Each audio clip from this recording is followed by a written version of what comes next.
What's up, Elite? I wanted to do a quick uh, base design or defense video for mainly Town Hall 9s against Queen Walk and lavaloons. I'm going to use this base here just to go over some things. For Queen Walk, there's a couple important things about defending Queen Walk. One is the queen, when standing on this side of a wall, she can only shoot over the wall 4 spaces, which means if you put your air defense 5 spaces on the other side of the wall, she can't get to it unless she goes through the wall. So that's one thing to keep in mind about Queen Walk. All of these air defenses are far enough away from the wall, except for in these little corners here. She's standing in this corner. She can reach this air defense, just like this one here. She can reach that one if she's in the corner. So, when designing a base for Queen Walk,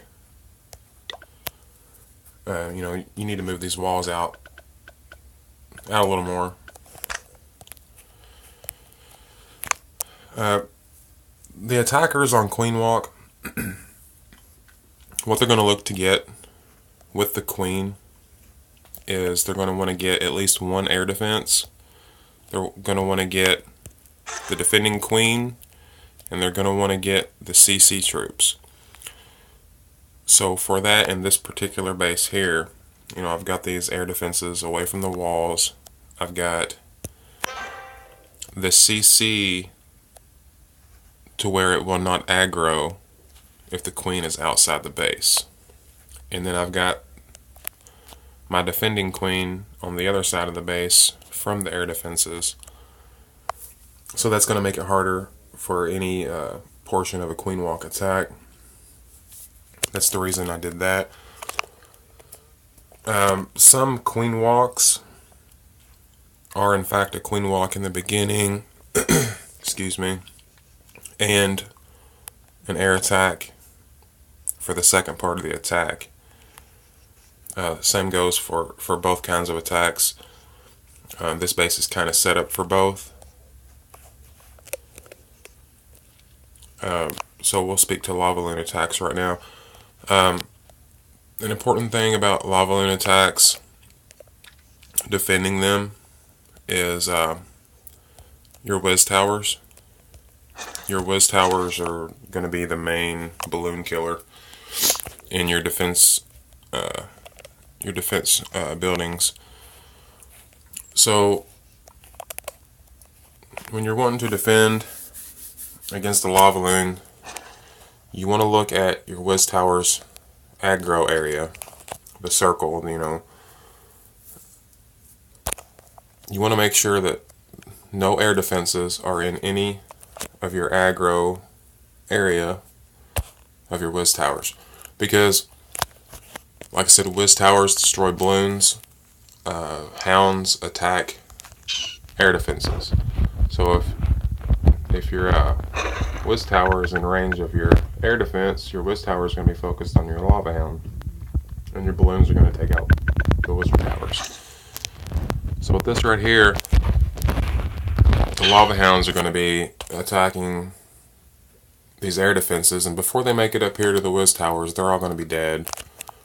And these whiz towers are going to take out a big pack of balloons. And if you do a Tesla farm, which I recommend at Town Hall 9, you want to do the same thing with your Tesla farm. Keep it away from your air defenses. Now, if you're not doing a farm, just putting Teslas throughout your base, that's a different story, but this is meant to be a balloon killer. When your balloons get up here, if they can take out these whiz towers, they're going to need a hill to get through them. But then you've got these Teslas here as a backup to take them out. Same thing for the queen. Keep your queen away from air defenses. She takes out balloons too. So that's the reason I've got all that stuff up at the top of my base. And also why I have my air defenses offset to one side of the base is to keep all the lava hounds on one side of the base, the other side of the base for the splash damage for the balloons. So that's the main points of defending those two attacks. Now, if you're designing a base for any kind of attack, in my opinion, the most important building is going to be these storages. They're the highest hit point buildings you have, and you need to use those to your advantage. You want to put these in areas where you want the attacker's troops to get hung up, spending a lot of time trying to take these out, where they're going to be taking a lot of damage from your defense. So, place these in areas in front of important defenses where the troops are going to be taking a lot of damage, which I've done in front of the X-bow. Put one in front of this X-bow, and then I've also put some in front of these excuse me, these air defenses. That's just for which I probably won't see much of it, but that's just for dragons. Hounds and balloons aren't going to target those storages. Another important thing about base building you need to take into consideration are the giant bombs. I really recommend you doing double giant bomb sets. Now, on my war base, this bomb tower is actually right here where this dark elixir storage is. And I recommend doing one double giant bomb set next to your bomb tower, just like on my war base, because if you have a defense targeting troop, let's say hogs, that they're attacking this bomb tower, let's pretend this is the bomb tower, they destroy it, the next defense they're going to is this X-bow. So they're going to hit the splash damage from the bomb, then they're going to set off these two giant bombs. So that's 3 giant bombs that, a pack of troops is going to hit, and it's going to knock them out. Even if they drop a hill, if they drop it just a split second too late, or if their hogs are not at full health, it's going to take out all the hogs. Let's see. Now, an area like this, if a golem comes through here, one good thing about that, it's not going to kill a golem, but it's going to shave a lot of time off the golem's life. So that golem's not going to be alive as long. Your defenses are going to take him out faster, and then your defenses can target other troops and start wearing them down. So, use your double giant bomb sets. Use one set next to the bomb tower, and where you place these giant bombs, put them between your bomb tower and the closest defense that a defense targeting troop is gonna path. You want to make it to where if a troop walks from one building to another, that they're gonna hit both of these giant bombs at the same time.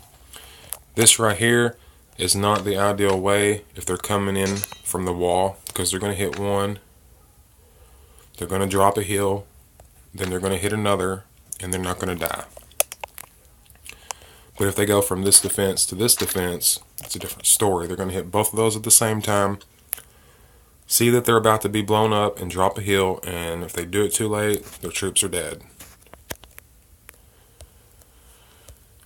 As far as your CCs, what you ask for in your CC in war, what I do and what I recommend you do, look at, let's say you're 10th in war, look at the number 10 opponent, look at his profile, and then also look at number 8 and number 9, a couple above you, because they're probably going to attack you too. look at their profile and see what kind of troops they have and which troops are upgraded. Now, if they're not max, you can usually tell. Let's say they have max Golem, max Valks, either no hounds or a level 1 hound. Let's say they have level 4 balloons. They're probably going to do a ground attack. And you need to look at that to determine for each war is different. You need to determine what kind of troops you want for that war in your clan castle. So let's say they have those max ground troops, and it looks like they're probably going to be doing a Valk attack. Ask for balloons in your CC. Balloons kill Valkyries. Now on the other hand, if they have max balloons, max hounds, level 2 Valks, level 1 or 2 Golem, they're probably doing an air attack. Now this doesn't always work, but you still need to look to see if you can tell. So if they're doing an air attack and you can tell that that's what they're doing, do not ask for balloons in your clan castle. If they're doing an air attack, you need air targeting troops. Balloons ain't gonna do shit against balloons or lava hounds.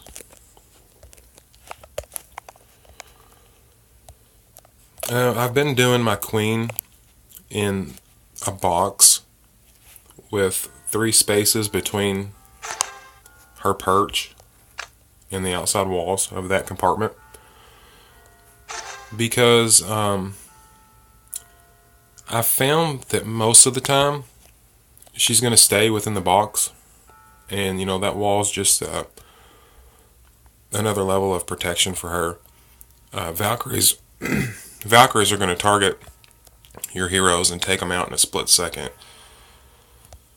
I'm usually attacked by Valkyries, and they usually enter from right here. So I put my highest walls here to kind of delay Valkyries from busting through and getting my queen. But they're still going to get her. She might get a couple shots on them, but then when the Valkyries get in here to the queen, they're going to be surprised by the Tesla farm. Tesla farms on this base, I've noticed that this Tesla farm usually takes out the Valkyries. First attacker, on a fresh hit, they don't know that Tesla farm's there. And if it's a Valkyrie attack, the first attackers, I believe every time so far, has failed. Now the last war, I got 3-starred by their number 10, which I thought was an awesome attack by that guy. He did a lavaloon on me. First attack on me, lavaloon, he 3-starred me. It was an awesome attack. And it was really my fault. I didn't have the base set up for that kind of attack. I wasn't expecting their number 10 to hit me. But on that war base, and on my current war base, I've got my whiz towers around my air defenses. That hurt me. Also, I had balloons in my clan castle. So, you need to look at that kind of stuff. So, I guess the most important things on defending Queen Walk and Lavaloon are offset your air defenses to one side of the base. Keep your air defenses away from the wall, where there's at least 4 spaces between the air defense and the wall.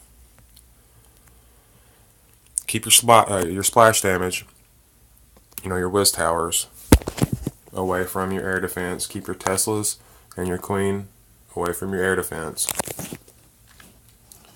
That helps on both of those attacks. Like I said, the Queen Walk they're looking for 3 very specific things in a Queen Walk. They're looking for at least 1 air defense, the defending Queen, and the clan castle. You need to keep all those separate on defending those attacks.